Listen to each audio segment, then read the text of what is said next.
Kush ishte El Mencho?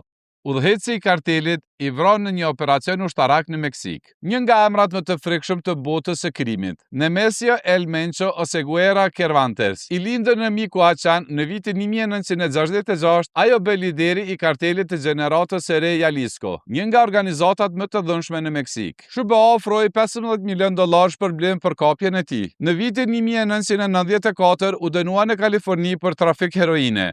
Pasi doli nga burgu, u kthye në Meksik. Madje punoi si polis në Jalisco, por shumë shpejt u rikthye në botën e krimit. Sipas Drug Enforcement Administration, CNG u kthye në një superkartel, furnizues kryesor i fentanilit në SBA, miliarda dollar nga drogat sintetike dhe prani në mbi 40 vende. Grupi ka përdorur armë ushtarake, dron me eksploziv dhe ka sulmuar ushtrinë e policinë meksikane. Në shkurt 2025, Departamenti i Shtetit i SBA-s e shpalli CNG-n organizatë terroriste, nga emigranti dënuar në një nga njerëzit më të kërkuar në botë.